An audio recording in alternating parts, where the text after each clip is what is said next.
everyone. My name is Tara Lynn Hughes, Senior Vice President with TD Bank. We're so proud at TD to be the presenting sponsor of Conversations at the Royal. This speaker series is about bringing critical mental health tools, resources, and care to people in need. Never has this been more important. Living through a pandemic has put challenges in front of Canadians that we've never experienced. And every day at TD, I can see it's testing the mental health and emotional well-being of our employees, our customers, and our communities. That's why conversations around wellness and mental health must be a priority. As always, the Royal Ottawa Foundation is standing tall, and I want to thank them for organizing this important series of virtual monthly events. I believe the Royal and TD share common goals, and that's to advance better health and contribute to open, inclusive, respectful, and dignified conversations that promote recovery and break down stigma. Today and every day, we'll continue to stand together, support each other, and be resilient as we move forward in 2021. On behalf of all of us at TD, thank you for your support and for participating in these very meaningful conversations. Take care, everyone, and be well.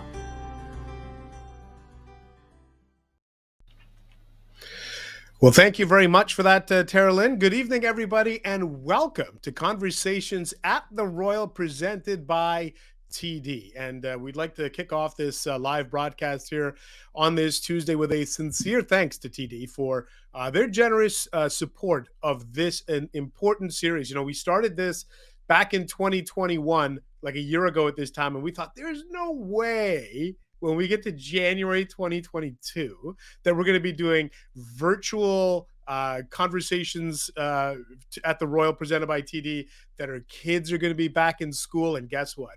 Here we are. It's like time is a flat circle, and we're all trapped in it. But hey, we're all in this together. You may have heard that before. You're going to hear it again over the course of the next hour. And what we want to do here is put a spotlight on something that I think, if you're a parent, a teacher, and even a student, something that has really been back at the forefront here in the last couple of weeks. And that is, once again, the recent changes in this province, the ever-changing things in this province, as our kids are right back to online schooling. And we got to figure out, how can we support them? And maybe even more importantly, how can we support our teachers? How can we support everybody sort of in the education ecosystem? If you haven't done one of these before, once again, actually, now I just realized I never even introduced myself. That's kind of rude of me. My name is Ian Mendes. I am a longtime sports host here in Ottawa, but this evening, not coming to you as a guy talking about power plays and NHL stuff. I'm here to talk to you, as I said, about our kids, about our education system, and about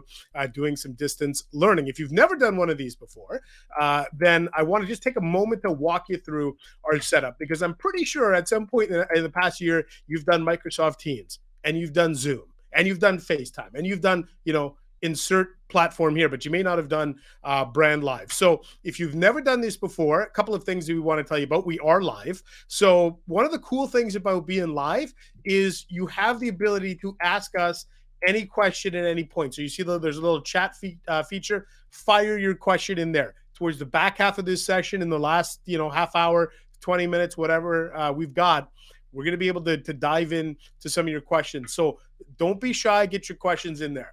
If at any point you're lagging, or you're seeing me kind of stutter, and you think it might be an issue with the browser or something, hit F5. That's the shortcut. You're going to be able to refresh that way. Below the little video player as well, you're going to see some additional information here, some useful links and information, little blurbs about our guests that we're going to be having over the course of this evening. And like I said, we're going to have a prominent child psychologist from the Royal, and Dr. Gail Beck, and Tatyana Lutz, who's a grade 8 teacher at Merivale High, is going to be joining us. And, I'll be honest with you, this is kind of like an emergency session of Conversations at the Royal. This was not supposed to happen on Tuesday, January the 11th. Our ability to be flexible here has been really important. And I appreciate the fact that the Royal has been able to do this, because remember when our kids came home, whatever day that was, at the end of December 17th or 18th, and they probably came home and they're like, hey, just so you know, our principal and our teachers told us to bring everything home just in case. We knew that that was code for they're not going back, are they? To start off in January. And sure enough, right around New Year's Eve, New Year's Day, we got the word that we were going right back into online schooling. Now, fingers crossed, it looks like we might be going back into in-person learning next week, but I think we've been through this pandemic enough to know that's not locked in stone. So we're going to have some perspectives here that go beyond mine, and certainly the one that I'm really interested in kicking things off with here is Tatyana Lutz, who I mentioned is a grade 8 teacher from just down the road where I am, which is in Barrhaven. She's up the road at Merivale High. We say good evening to you, Tatyana. How are you on this Tuesday night? I'm good. Thanks, Ian. Hi, everyone. Yeah, listen, I need to know from a teacher's perspective here. I think parents are frustrated. I know students are frustrated. Walk us through how are teachers feeling, and how are you doing in this latest return to online schooling? Thanks. Yeah, you would think at this point that it would be easy to go back online, and I have to say, it's even harder this time. And the reason for me personally is that when we returned in-person learning in September, it was painfully obvious the effects that the pandemic and the online learning had on these kids, their mental health. We were looking at more anxiety and social emotional issues, and it was unlike anything I had seen in my 16 years of teaching. So because of that, we spent an enormous amount of time as a school and the educators and teachers welcoming the students, working really hard to make a connection with them and build relationships and routines and establish a trust so that we could address those issues in a healthy way at school. So when looking at the announcement, the most recent one, I can't even think of it, for lack of a better word, it was pretty deflating for everyone involved. I also think there was a lot of frustration from people, and I think that was partially because we got a little dose of what normal life felt like again, with extracurriculars and seeing family and friends that we had longed to see for so long. And I don't think we realized how important that connection to our loved ones and how much we missed it and needed it was at the time. So when we went virtual, for me personally, it was more difficult this time. And, looking at the kids, they're resilient, and I'm sure they're tired of hearing that.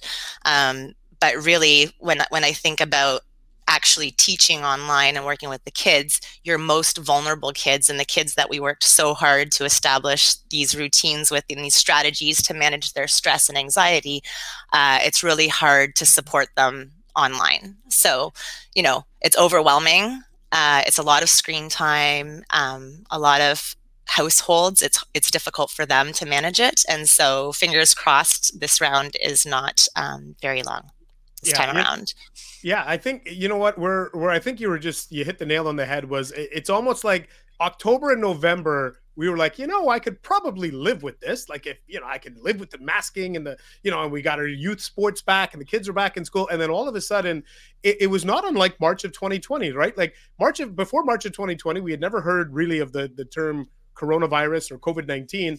And it kind of like pulled the rug out from under us. And I feel like that's what Omicron did. Omicron kind of pulled the rug out, and it's like the old Charlie Brown with the football and Lucy, and you're like, I've been tricked again. But I think you also hit on something really interesting. You said, Tatyana, in your 16 years of being a teacher, you've never seen students like this from a mental health perspective. So I'm wondering if you could walk our audience through, again, you're a grade 8 teacher, so we're talking about kind of 12, 13-year-old kids. That also happens to be the same age as you kind of told me too, as your boys. So I think you have a really good handle on that age group. Could you give me a sense of kind of, from a general perspective, how that age group and cohort is doing and some of the things that you're experiencing now that you've never experienced before as a teacher?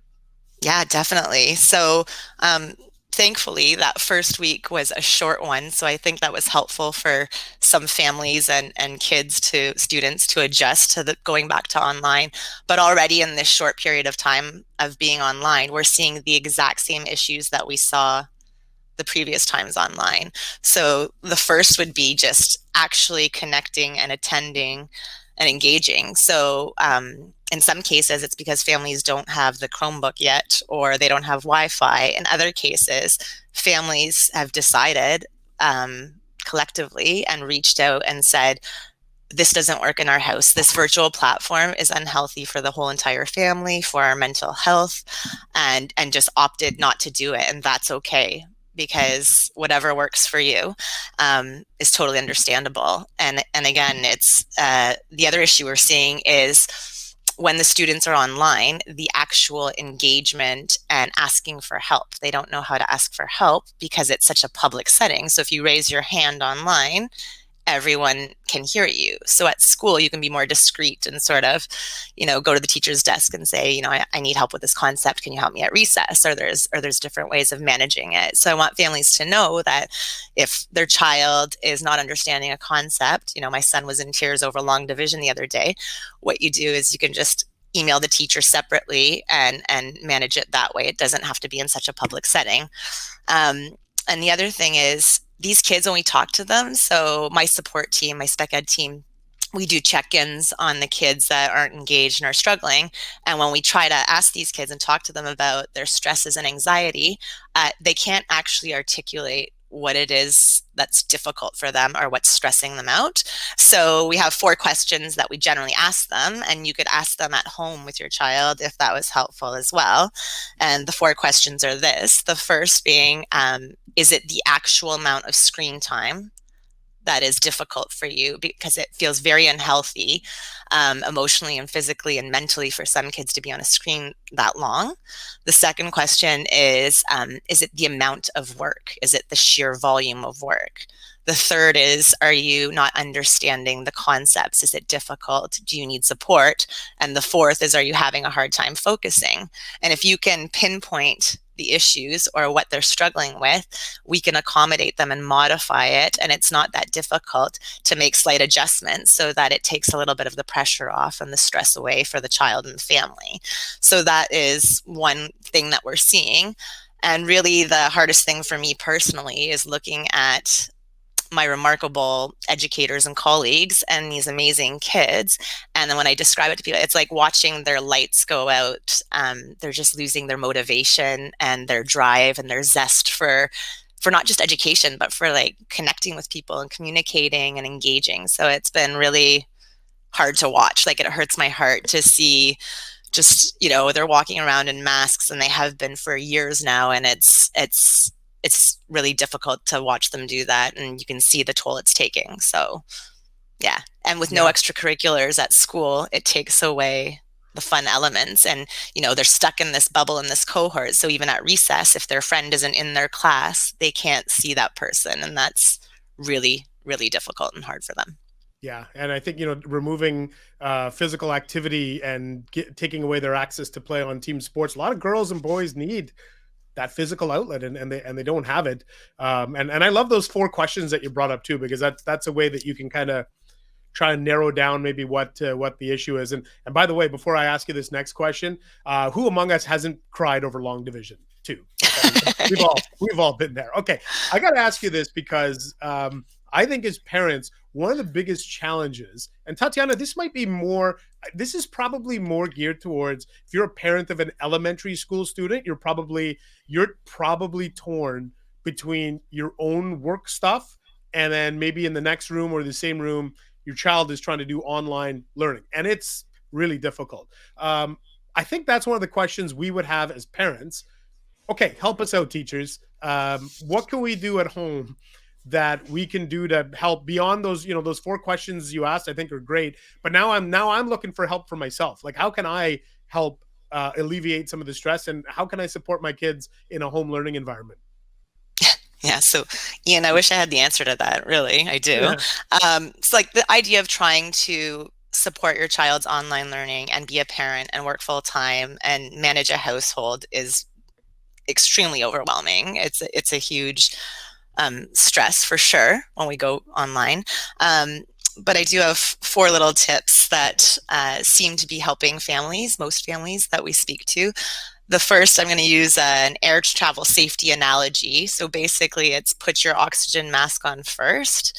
The longer this pandemic goes on, we're looking at the adults and the wear and tear it's taking on them. So I really think that parents need to carve some time in for their wellness and taking care of themselves. If you don't do that, whatever that looks like, it may be connecting with friends, having a long bath, going for a walk. But really, if you don't take care of yourself, you're going to not be able to take care of your other responsibilities and your other relationships. They're going to suffer as a result. So you'll have to try to fight that voice in your head that says you don't have time for this, and try to make time, because that's really important. The next thing I would say is talking to your kids about how they're feeling and sharing how you're feeling with them.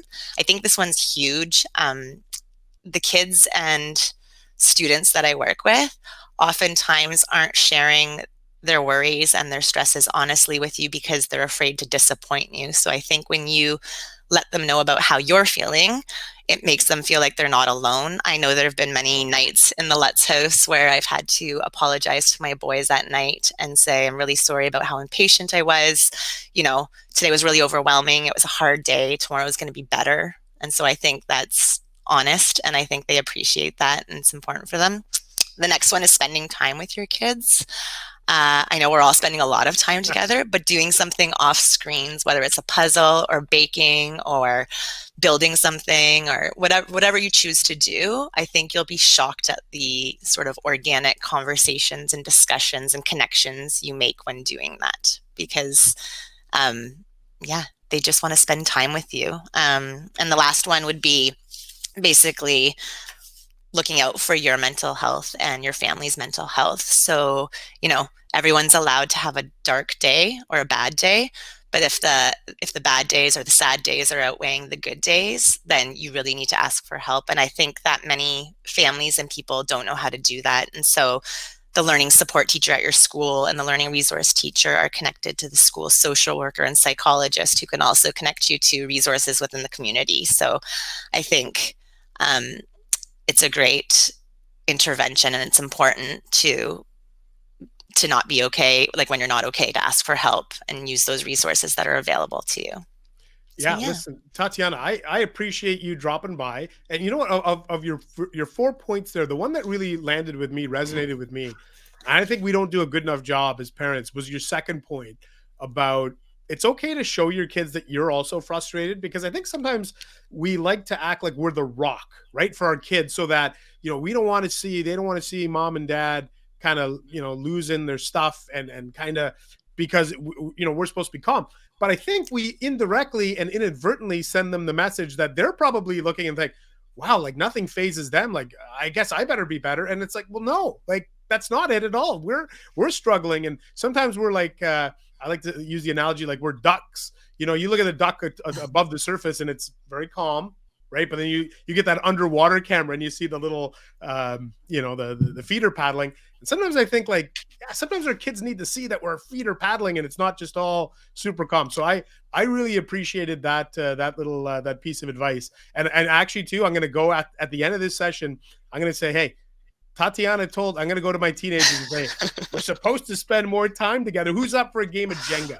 And we're going to see how that goes in my house. And hey, listen, Tatyana, we're going to ask you to just kind of hang on here, because we're going to come back to you, okay, at the end of the show. So anybody who's got questions for teachers, Tatyana is nice enough to hang around. So thanks for spending some time with us here to kick off the show. And we'll talk to you here in a few minutes.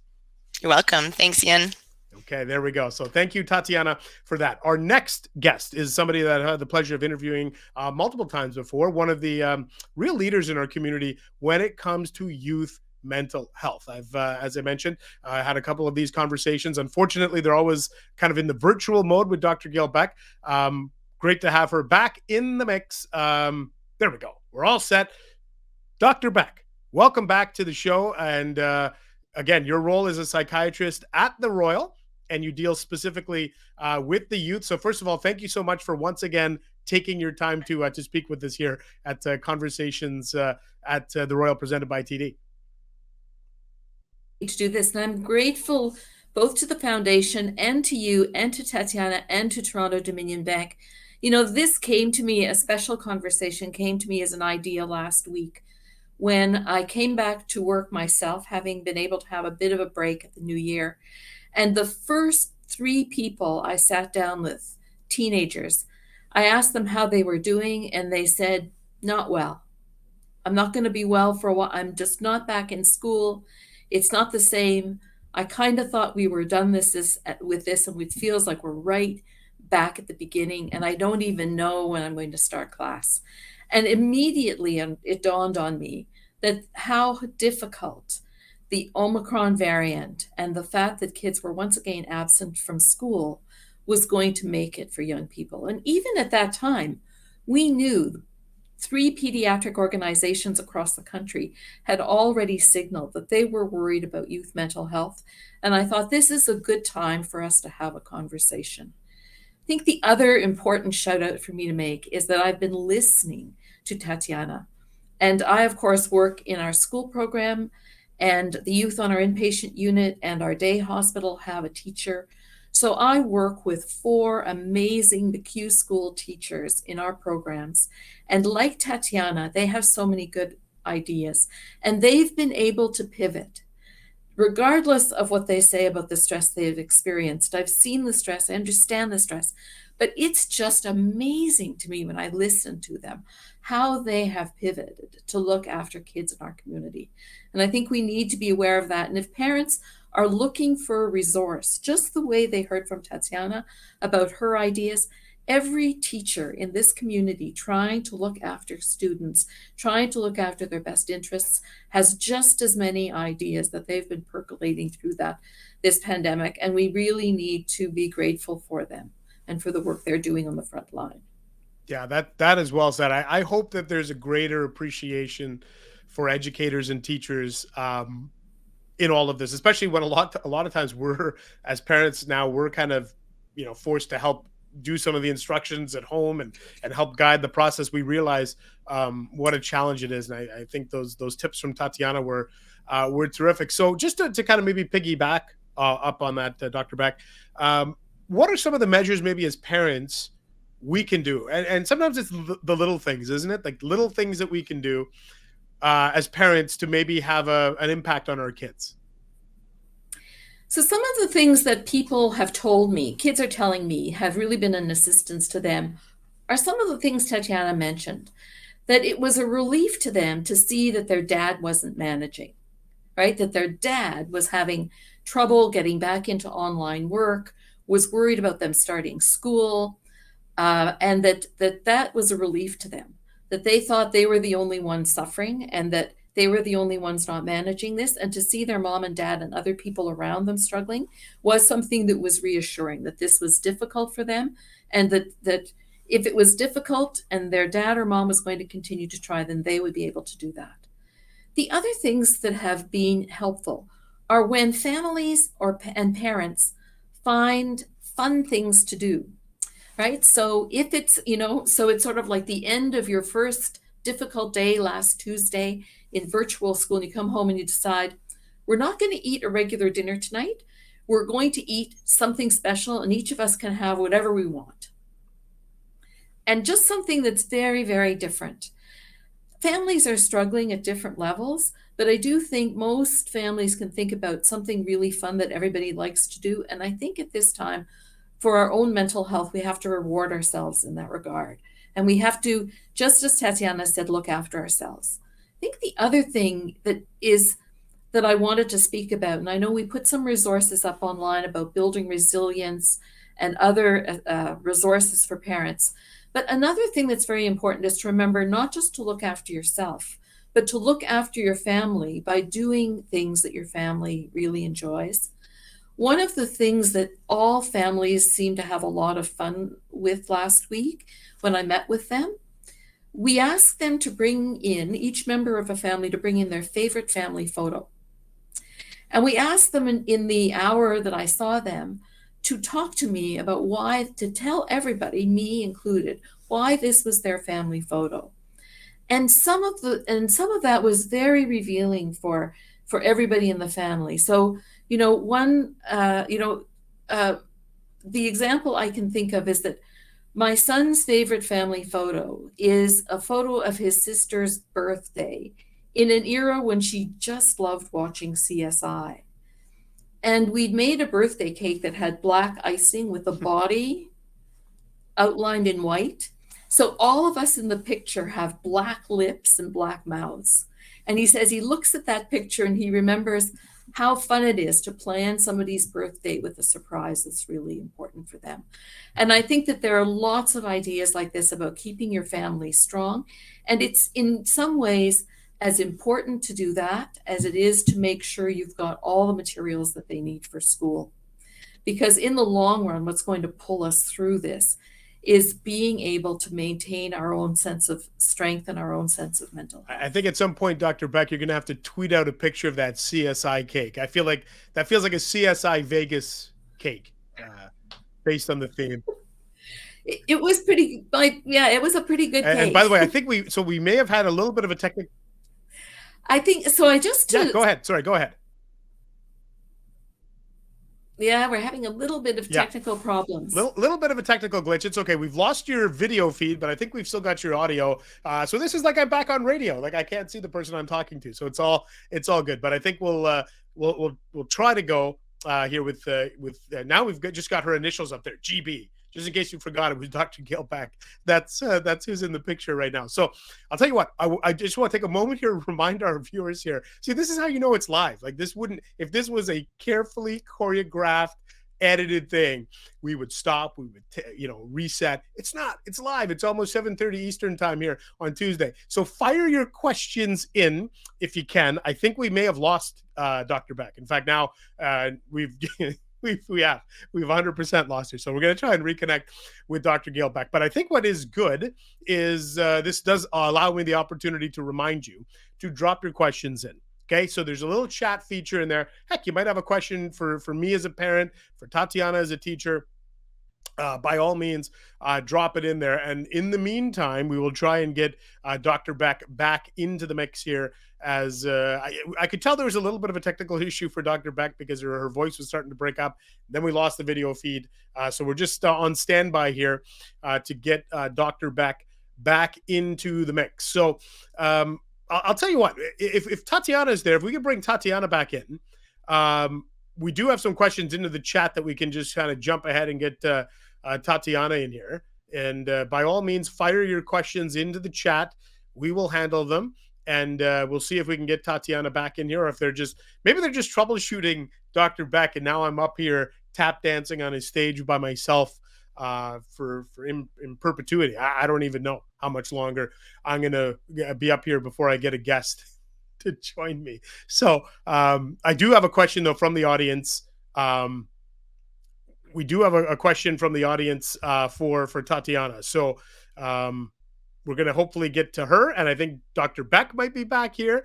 So here we go. I think we've got a guest coming in here, and I'm starting to see some of the questions coming in here as well. So this is it's all good. Just be patient. It's like 2022 in a nutshell. Be patient. Someone will be with you shortly. We got this here. So I think we're gonna get somebody back. Look at this. Boom. Do we have them all? Well, we got Tatyana back, and we've got the logo for Dr. Gail Beck. This is like if Dr. Beck was like an evil villain and she had like a logo. It just said GB. That's Dr. Beck. Okay. Well, we definitely have Tatyana back here. Thanks for jumping in a little earlier than we thought. Look, we got a question here from Mike. Tatyana. Okay. And it says, this is a question for Ms. Lutz. Do you think that this ongoing experience that your students are having inside the classroom is going to have a long-lasting impact? So you kind of touched on this, that, the students have been wearing masks for, now we're closing in on 2 years, that you're starting to see some of the ramifications. So let's think this out a little bit, Tatyana. Let's go 2, 3, 5, whatever years down the road. Do you think that this is going to have a long-term effect on our kids? Well, it's definitely going to have sorry, I have COVID, and so I've got my COVID voice back now. I'm sorry. Oh, good. It's definitely going to have an impact on the children. We're seeing that most definitely. And how long this lasts, the impact, I don't know. But what I'm hoping on a positive note is that they're going to so appreciate the things that they've been missing, and it's going to create this resilience and this appreciation in them that looks different than other kids who haven't been through this. There's no instruction manual on what's going on and what's going to happen after. I think that parents and educators are working really hard to make sure that they're giving them the best experience they possibly can, and I think it's what we do with this when the variants all settle down and the pandemic's over. It's how we react and respond will be the important piece. So I don't really know how long the effects will be. I think there's a lot of factors that play into that. What your experience was like, how old you are at the time. So yes, it will, I believe, have an impact on the development of the children in some capacity, and what that looks like, I'm not exactly sure at this time.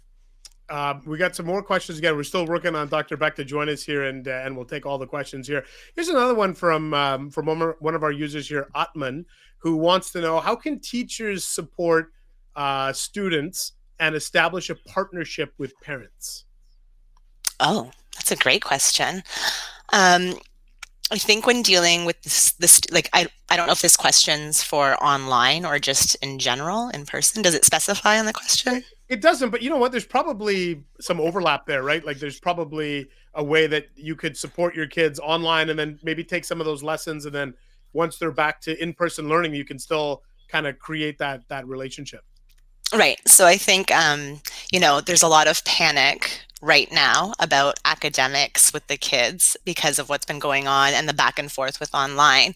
And I think really ultimately, if you want to build a connection with your students, the best way to do that is not that academics aren't important, but I think first and foremost, you have to build that rapport and that connection with them, find out what their interests are, really get to know them, and make them feel safe and like they can trust you. That being said, you're their teacher, not their friend. You need to be firm and fair and set boundaries, because that's really important for kids. But the connection is key.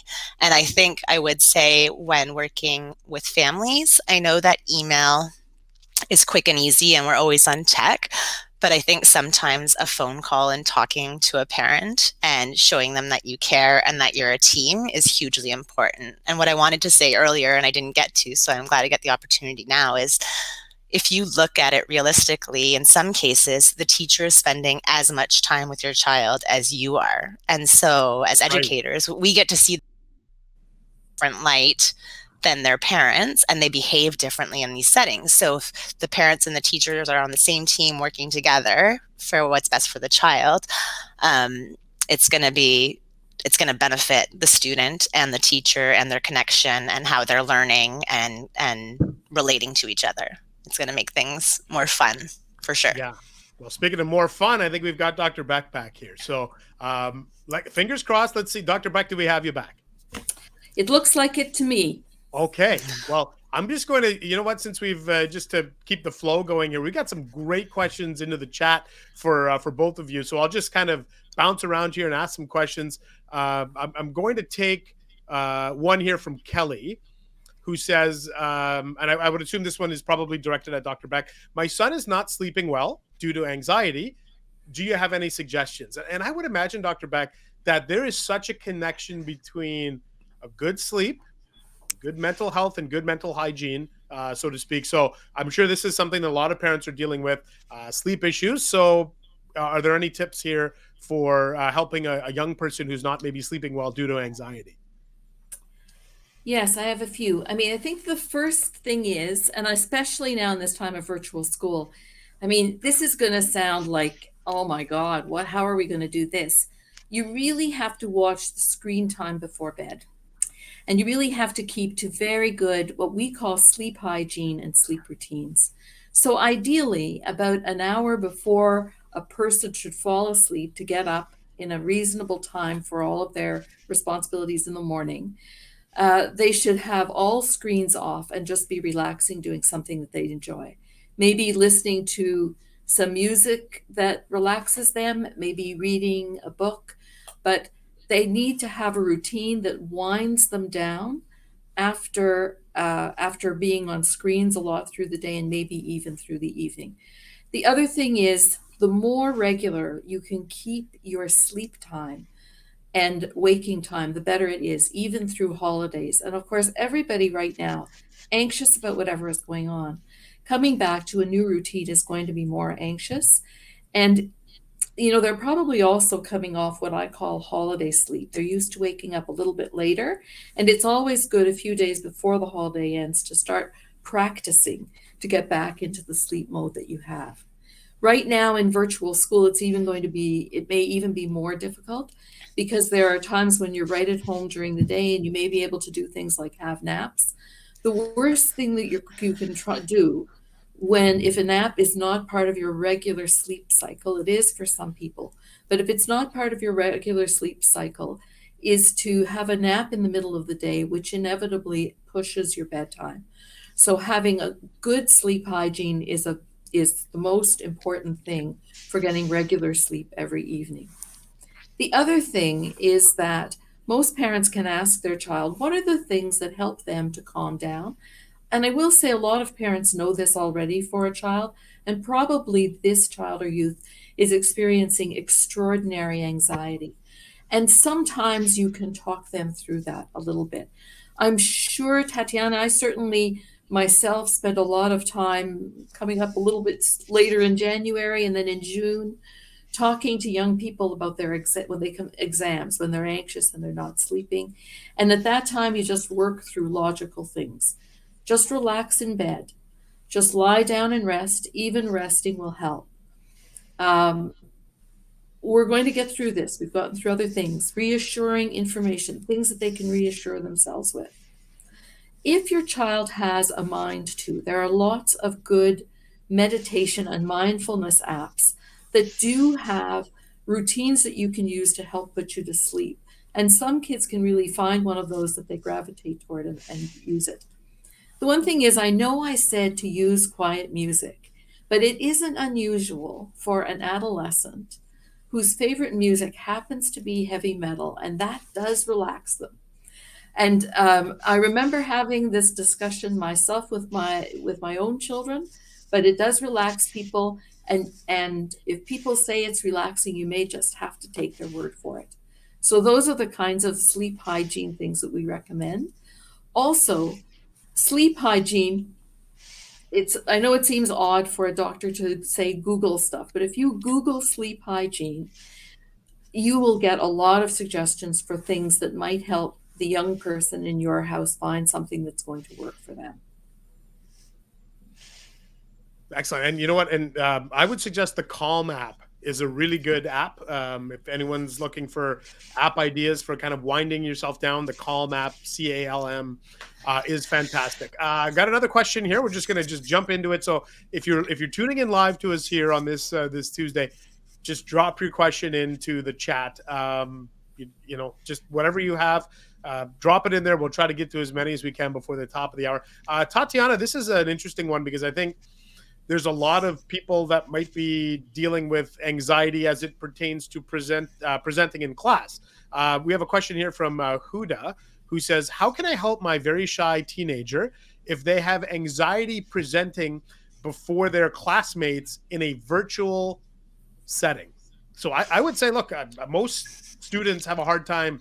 We all had that sweaty palms, racing heart when it's our turn, and maybe you're going around the class and everyone's reading a paragraph, and you start to think of when is it going to be my look. We've all been there, but maybe even presenting in front of your classmates in a virtual setting, weirdly, might be even more intimidating. So, Tatyana, are there some tips that you have for your students in that regard? Yeah, for sure. Depending on the degree of their anxiety and their stress level. Two things that we typically do with online. One is they videotape. They get someone at home, or they can do it themselves now. Everyone's very tech savvy. They can do a recording and send it to the teacher to grade it that way. So it's not in front of the peers, but it's step one, and it's a way to assess the skill. And if they're a little more comfortable, sometimes they'll do a smaller Google Meet and let the child choose two of their friends or the audience that is part of that. So, it's baby steps, but you're still getting to assess the student on the skill. I love that. I love the ability to do the little breakout rooms, right? That probably is quite helpful, rather than doing all 28 students in one room. You can do 7 rooms of 4 or what. Well, and on that note, sorry to interrupt, Ian. Yeah. One of the things, as we're talking about anxiety, just because it ties in, is for many students, the breakout rooms make them nervous because sometimes you're placed in a group with people that you don't really know or that intimidate you.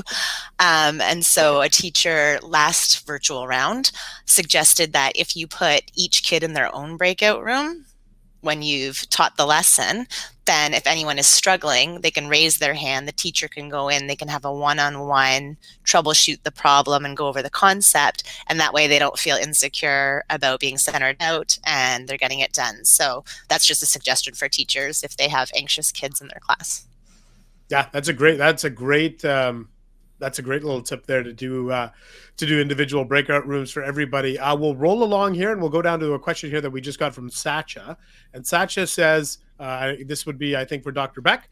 My 11-year-old has developed a fear and extreme anxiety of getting sick at school and in public ever since a few classmates had positive test cases just before the Christmas break. She's now expressing real fear and real concern about returning to school in person next week. How do we encourage her to return to school while respecting her anxiety? So I think anybody who's been listening to the news can hear at times the real polarization that we have around COVID-19. And, we hear, blame for people who are not wearing masks. We hear blame for people who are not getting vaccinated. But in general, if you've done everything that you're supposed to, it's not your fault if you get sick. And I think that it's important to, it's part of people learning science. So I think it's important to go over that with a child.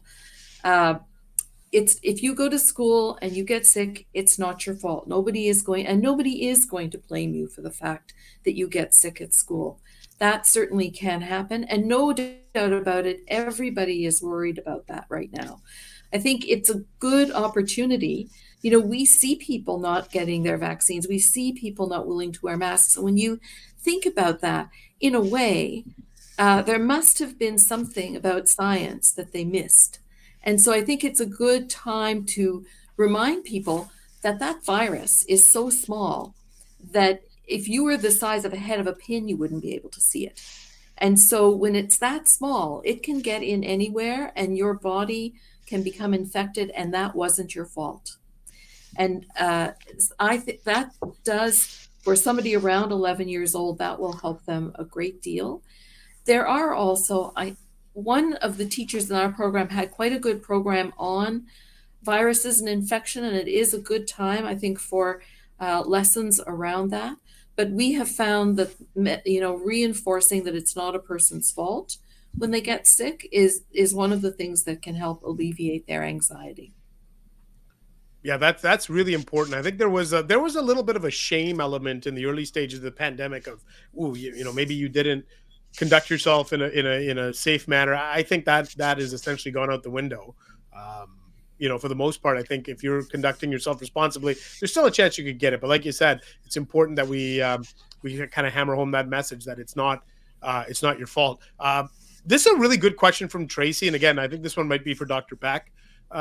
Because I think there's a lot of parents, Dr. Beck, that are trying to get their kids in for some help, to get some counseling, to get to see a social worker, what have you.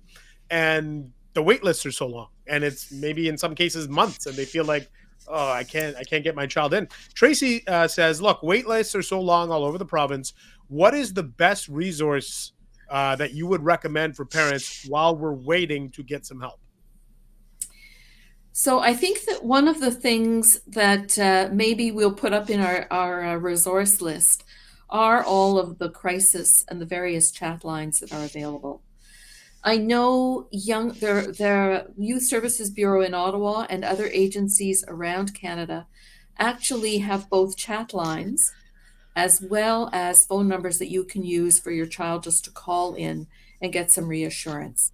People, people who might not normally have any mental health problems have mental health problems related to stress right now in this pandemic. And so sometimes the chat lines for that and the crisis lines can be very helpful. I think the other resource that is very much available, and I think that family doctors and primary care specialists around the province, those would be pediatricians and nurse practitioners, are trying to emphasize that. They're still very much in their office, and they provide the front line for mental health care. And often for a youth or child who's quite young, they can advocate for earlier appointments. The other thing, of course, is everybody knows that the Children's Hospital of Eastern Ontario's emergency room, and for children over 16, the emergency rooms at our adult hospitals are resources for families. People should not feel stuck. So that's the order of things in which I would do them. And family physicians are working, most of them in their offices, at least for part of the day. Absolutely, if you've got symptoms that are like upper respiratory illnesses and things like that, they're going to prefer to see you on Zoom. But all family physicians are doing some in-person appointments and are still looking after their patients. Okay, keep your questions coming in into the chat. We love this, the ability to have live kind of interactive questions. So anything that you're thinking as you're watching this, you got follow-up questions, let me know. I do have a question that I don't know that I feel like I should have brought this up earlier with you, Tatyana, and that is just from we talked about, I asked that question from Sacha to Dr. Beck about, 11-year-old has an anxiety about going back to school. I would imagine, Tatyana, that maybe you've got anxiety about going back to school, but maybe there are teachers that have anxieties about going back to school. And I'm curious, what's the feeling amongst teachers about the environment you're potentially walking back into on Monday? Are you feeling okay? Are you feeling like everything is being done to put you in a safe place? Or are you going to be walking in on Monday with a degree of nervousness and trepidation? That's an excellent question. So I've had COVID now. So I feel like I have a different perspective now. But yeah, it's very mixed emotions with the teachers, and I support all of them. Like, everyone is entitled to feel a certain way, and there are reasons why everyone feels the way they do. And it's stressful because, they're talking about this PPE, and these things that are happening, and these safety protocols that are to be followed. And it's depending on the board or the school, what they have and what's available and the resources that are out there is very different. So yeah, there are many teachers that I work with myself that do not feel safe going back.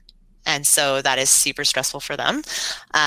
For myself personally, I'm not too worried. I can only do, and I tell my 11-year-old and my 12-year-old,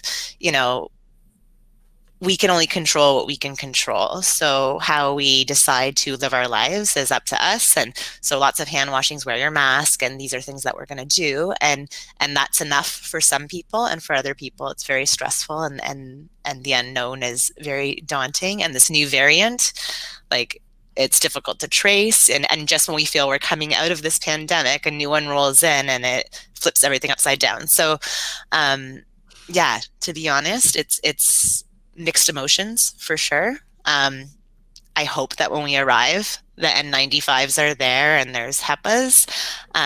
But again, I'll believe it when I see it. So yeah, it's really tricky. Yeah, it's funny. It's funny you use the term mixed emotions there, because my daughter just happened to say to me today, and she's in grade 12, 17 years old in grade 12. And she says to me, I hate online schooling, but I'm also kind of a little bit worried about going back in person on Monday with some of the stuff they're hearing about, they're not going to be reporting close contacts and, all the, it's anyway, I just thought the term mixed emotions was bang on from you there, because it does feel that way. Dr. Beck, here's a question here that came into the inbox from Haley. And Haley is saying, Dr. Beck, doing school at home has gotten me stressed and I'm overwhelmed. What are some things I can do to cope with that? And I would imagine, Dr. Beck, this is great advice this could go right up to university. I think there's probably some students at Carleton and other post-secondary education institutions that are doing online stuff. They've been frustrated. Homeschooling's been tough for everybody. So if you're feeling overwhelmed and anxious that you're doing this online, what are some tips to help out some students? If you're doing your classes entirely online, as opposed to any periods of time when you have access to a teacher or a professor, then I know that one of the suggestions that I've read, and I'm not going to be able to credit the person, talked about a 25-5 rule, and it's 25 minutes and a 5-minute break. And to actually break your chunks of studying, learning down to smaller bits than you might usually use. And to set your goals more carefully and with some understanding of what your capacity is for online learning. I think there's no doubt that at the moment we've got no option but to ignore the impact of being in front of a screen all day, first of all, and secondly, sitting all day. Normally, in the school program that I work in, we're face-to-face. And of course, I'm face-to-face on the inpatient unit. But when I'm face-to-face in the school, when I'm going to see someone, I get up, I walk to the classroom, I bring someone back. When I'm seeing them on Zoom, I'm right here in this chair all day in front of this screen. And I just feel as though like I've got no physical break. So I really like that idea of breaking time up. And I've started to do that with my own day, where I book a shorter appointment with people online than I do when I'm going to see them in person. And I make sure that I get up and move around a little bit, because I think your mind needs you to move around. The other thing, and I do walk to work every day. Today was brutal, but it is good to get out into the fresh air. Today, it really could have woken you up. But normally in a school day, when people are going to school, they are out a little bit, and it does wake us up, and it is good to be out in the sunshine. So those are some things to think about. I think that the other reality, well, I have to tell you, about a half an hour when everything kept going dead on my screen, I was pretty stressed myself, because that's the other thing that happens to you, is you wonder, what on earth am I going to do about this? Where is everyone? I was sure this was my classroom. What's happening? It's worse than being physically in a building and wondering where you're supposed to be and where your locker is. So I think that all of the little bits and pieces that help us through a normal day, getting up, going out, having someone just to say, oh my God, why is this happening to? We miss those, and we have to figure out how to get them. And then I think for some people are more sensitive to how long they're in front of screens than others. And I know somebody recommended that I use those glasses that do something to the blue light. Yeah. And so for some people, that's really important. I'm not an ophthalmologist, so I apologize for not knowing that stuff really well. But I think that is really important for some people. And I know others, a lot of people swear by it. Yeah, that's a great tip. We'll take a couple more here as we get close to the top of the hour here. This is one I think that both of you can answer. So maybe Tatyana, I'll start with you on this one. This comes in from JS, who has written into our live chat here. As parents, how do you reassure your kids when you say to them, "This is all going to be better, don't worry," and their response is, "That's what you said a year ago"? JS goes on to say, "My kids have basically told me now." We're not allowed to talk about COVID. We're not allowed to stop talking about it. They close their ears off. It's all too much. How can we comfort our kids when we ourselves don't know the future? So maybe, Tatyana, let me ask you that, and maybe not ask it. Maybe I'm going to ask you to take off your teacher hat for a second, put on your parent hat. Although it's pretty much, I would imagine there's a lot of similarities between those two hats. But when you're talking to your own kids and you're trying to tell them, don't worry, it's going to get better. And then here comes Omicron to put us back to square one. What do you tell them? So up until most recently, I would use the old, we did it before, we'll do it again line. And then they were like, no, stop saying that. It's the worst. I'm like, you're right. I can't keep saying that. That's terrible. So my tune has changed a bit, and I say, eventually, one day, I don't know when, we will get out of this, and we'll do it together, and we'll do it with all the people that we love, and we'll surround ourselves with positive energy and positive people. And so that's my little speech with my own kids. But honestly, at this point, you just have to try to make the best of it and say, I don't know when. It will eventually, we'll learn to either, or it won't end, or we'll learn to live with it and things will change and get better. So I don't know the answers for sure, but I'm optimistic and positive that we will come through in a better place than we're at now and where we were. Yeah. And maybe Dr. Beck, I'll ask you this because I think, listen, like for our generation as parents, we've never gone through, I always go back and I think, sometimes you read these stories of what parents did during, World War I and World War II and these other sort of moments in time. And you think like, wow, that must have been so tough to be a parent and try and tell your kid everything's going to be okay during those times, or, think of the nuclear scares of the 60s and what have you. This is really the first time for this generation, maybe a little bit of 9/11. There might have been a little bit of, global anxiety and trepidation and fear, but this one really feels like, wow, we're parenting in a different era, and we can't definitively tell our kids everything is going to be okay on such and such a date. So how do we do this, Dr. Beck? What do we say to our kids when they say, that's what you said last year? So I will say that the examples that I've always gone back to are history examples. And they're not history from wars, they're history from other illnesses. So let's take the illness influenza. We know that there have been huge epidemics, pandemics of influenza throughout history, and even relatively recently in time.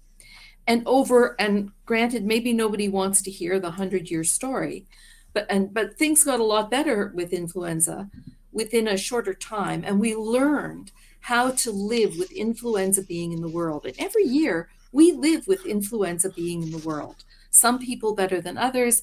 We have a vaccine, we get the vaccine regularly. The same was true of something like polio, right? Parents, I don't remember, that wasn't my time, it was before my time, but parents during the 50s were terrified that their children would get polio, and perfectly healthy children got polio, and then they died, they developed very serious disabilities, and then we got a vaccine and we were able to overcome this illness. We've almost eradicated polio. So by the same token, it's going to take a while, but we will learn what we have to do to live with this illness. The other thing that we know, and you can hear public health and infectious disease physicians beginning to remind us, this is a global pandemic. And one of the things that we're going to have to make sure of is that we're going to have to make sure that people in the countries of Africa, in parts of South America, in parts of the world where this virus is still very active and there are no vaccines, these folks need access to those vaccines before we will be able to bring ourselves out of this pandemic. So I think that the answer is actually with history teachers and with the history of other diseases and how we have been able to manage them. Excellent. That's well said. And I think, as I just kind of looked at the clock here, it's pretty much 8:00. That whole hour just absolutely flew by. And I know there was a little bit of a technical glitch halfway through, but I think we've got that resolved. And I think for me, this was a really informative session. It was really nice, Tatyana, to get the perspective of a teacher from looking at it from your side of the Zoom classroom, so to speak, for you to be able to share with our audience how you're feeling. Hopefully, fingers crossed, going back to school on Monday. So thank you so much for taking the time, Tatyana, to spend this hour with us here. You're welcome. Thanks for having me.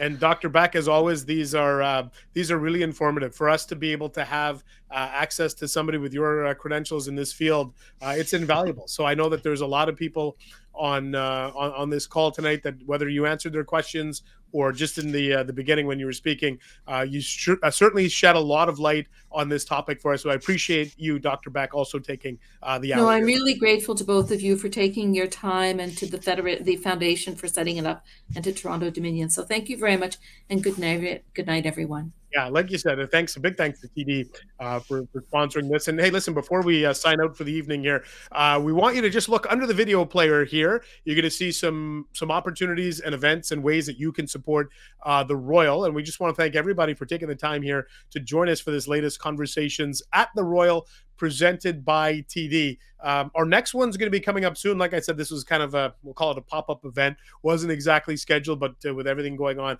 we decided to put this on the docket here for the 11th of January. So keep your eyes open in your email inbox for our next Conversations at the Royal, presented by TD, coming up really soon. Until then, it's the old obligatory.